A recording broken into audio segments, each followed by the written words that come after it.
Hello friends, কেমন আছো তোমরা সবাই? আজকে আমরা আমাদের চ্যানেলে সবথেকে কম দামি স্মার্টফোনের রিভিউ করতে চলেছি।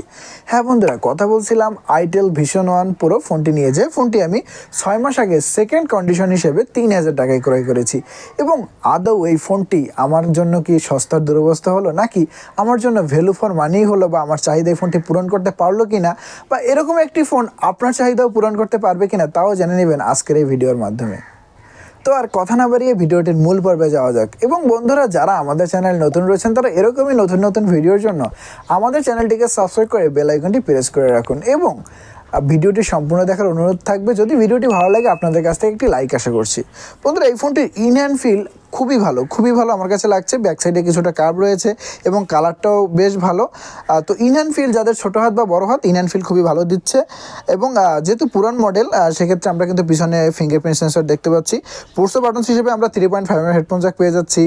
পিছনের দিকে টাইপ বি পোর্ট রয়েছে, নয়েজ ক্যান্সেলেশন মাইক্রোফোন রয়েছে, পাওয়ার অন অফ বাটন এবং ভলিউম আপ ডাউন বাটন রয়েছে।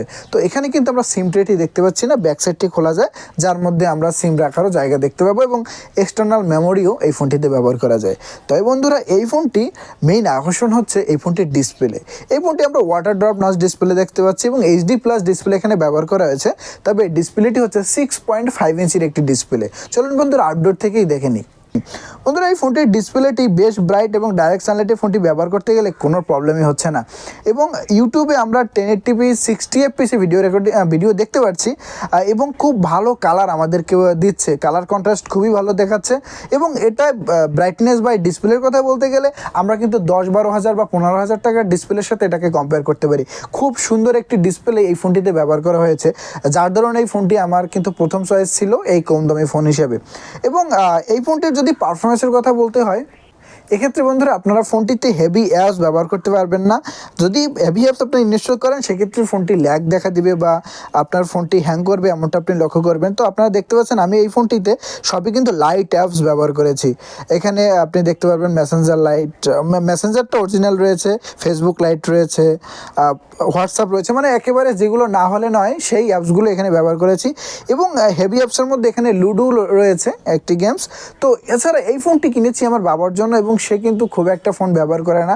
সাধারণত ইউটিউবে সে ভিডিও দেখে থাকে বা হোয়াটসঅ্যাপে কারোর সাথে ভিডিও কলে কথা বলো, সেক্ষেত্রে এই ফোনটি সে ব্যবহার করে থাকে, বা অফলাইনে কল দেওয়া, এই কাজে সে করে থাকে। তো এজন্য কিন্তু আমাদের এক্সপেন্সিভ ফোনের তেমন একটা প্রয়োজন নেই। তো সেজন্য এই ফোনটি আমার কেনা।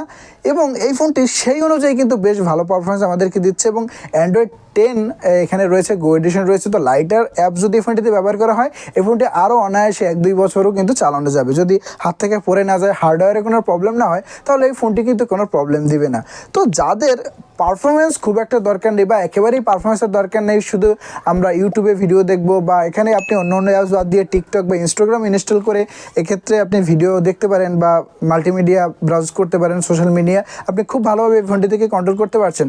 এবং যদি আমরা ছবির কথা বলতে যাই, মানে ক্যামেরা সেন্সরের কথা, এই ফোনটির ব্যাক প্যানেলে 3টি ক্যামেরা সেন্সর রয়েছে। তবে বলার মতো হয়েছে একটি ক্যামেরা সেন্সর, সেটা হচ্ছে 8 মেগাপিক্সেলের মেইন ক্যামেরা সেন্সর। অন্য দুটি ভিজিএ ক্যামেরা এখানে দেওয়া হয়েছে। এবং ফ্রন্টে আমরা 5 মেগাপিক্সেলের ক্যামেরা দেখতে পাচ্ছি। এবং ক্যামেরা কোয়ালিটি ডাইরেক্ট সানলাইটে ব্যাক ক্যামেরাটি থেকে বেশ ভালোই লক্ষ্য করা যাচ্ছে। তবে হ্যাঁ, এটা মানে এই বাজেট অনুযায়ী আশানুরূপ ফল আমাদেরকে দিচ্ছে। তবে হ্যাঁ, কোনোটার সাথে কম্পেয়ার করতে গেলে অবশ্যই পিছিয়ে থাকবে। এবং আপনারা দেখতেই পাচ্ছেন যে কেমন পারফরমেন্স আমাদেরকে দিচ্ছে। ভিডিওগ্রাফি মোটামুটি ভালো দেখছি, এবং ছবিও আমাদের মোটামুটি দিচ্ছে। ফ্রন্ট থেকে এবং ব্যাক সাইড থেকে মোটামুটি ভালো ছবি আমাদেরকে কিন্তু প্রোভাইড করছে ডাইরেক্ট সানলাইট। এবং রাতের বেলা এবং অন্ধকারে একেবারেই ভালো ছবি এই ফোনটি দিবে না। তো এক্ষেত্রে কোনো আশা রাখা আমার মনে হয় না যে উচিত হবে। এবং এই ফোনটির ক্ষেত্রে আরও একটি বিষয় হলো, এই ফোনটিতে 4000 mAh ব্যাটারি ব্যবহার করা হয়েছে। এবং এই ফোনটি কিন্তু আমি চার্জ দিই প্রায় 2 দিন অন্তর বা 3 দিন অন্তর এটাকে চার্জ দেওয়া হয়। অর্থাৎ যেভাবে আমার বাবা ফোনটি ব্যবহার করে সেই অনুযায়ী ফোনটি কিন্তু খুব একটা চার্জ ব্যয় হয় না। এবং এই ফোনটির দুটি ভেরিয়েন্ট রয়েছে। আমার কাছে যে ভেরিয়েন্টটি আছে এটা হচ্ছে 2 32GB এবং 3 32-এর আরেকটি ভেরিয়েন্ট রয়েছে, যার বর্তমানে বাংলাদেশ দাম নতুন হিসেবে 7,500 টাকা এবং 8,500 টাকার মতো। তো বন্ধুরা, নতুন অবস্থায় এই ফোনটি কেনা আমার পক্ষে বা কারোর জন্যই উচিত হবে না। সেক্ষেত্রে সে অবশ্যই ঠকে যাবে এবং পারফরমেন্স ভালো পাবে না। তো বর্তমানে এই 7,500-8,000 টাকা দামের বাংলাদেশে অনেক ফোনই রয়েছে, এবং সেকেন্ড হ্যান্ড কন্ডিশনে যদি 7,000-8,000 টাকা দিয়ে ফোন কিনে, তাহলে প্রায় 16-17 হাজার টাকার ফোনই সে 7,000-8,000 টাকায় এখন বর্তমানে পেয়ে যাবে, সেক্ষেত্রে খুব ভালো পারফরমেন্সই সেই ফোন থেকে সে লক্ষ্য করে থাকবে। তবে আপনি যদি 3000 টাকায় একটি ফোন খুঁজতে চান, সেক্ষেত্রে কিন্তু আপনি অনেক ক্ষেত্রেই ভালো ফোন পাবেন না। দেখা যাবে ব্যাটারি চেঞ্জ করা, ডিসপ্লে চেঞ্জ করা বা অনেক প্রবলেম রয়েছে। তো আপনি এই ফোনটি যদি খেয়াল করেন, এক্ষেত্রে কিন্তু একেবারে দেখে বোঝা যাচ্ছে না যে ফোনটি অনেক পুরনো, এটা দেখতে প্রায় নতুনের মতো। তো আপনি বুঝে ফোন কিনলে অবশ্যই ফোনটি থেকে ভালো সার্ভিস পেয়ে যাবেন এবং লং টাইম ওই ফোনটি থেকে ভালো সার্ভিস আপনি লক্ষ্য করে থাকবেন। তো বন্ধুরা, মোট কথা হলো এই ফোনটি কম দামে হলেও আমার যে চাহিদা ছিল এই ফোনটি থেকে, সেটা কিন্তু খুব ভালোভাবে এটি ফুলফিল করতে পেরেছে। এবং বন্ধুরা, আমি এই প্রথমেই কিন্তু একটি ব্যতিক্রম ধর্মী ভিডিও নিয়ে হাজির হলাম যে অনেকদিনই ফোনটি বাসায় ছিল, তো ভাবলাম একটি ভিডিও তৈরি করি। কেমন লাগলো আপনার ভিডিওটি অবশ্যই কমেন্ট করে জানাবেন। আর খুবই শীঘ্রই নতুন কোনো ভিডিও নিয়ে ভালো থাকবেন, সুস্থ থাকবেন। ধন্যবাদ।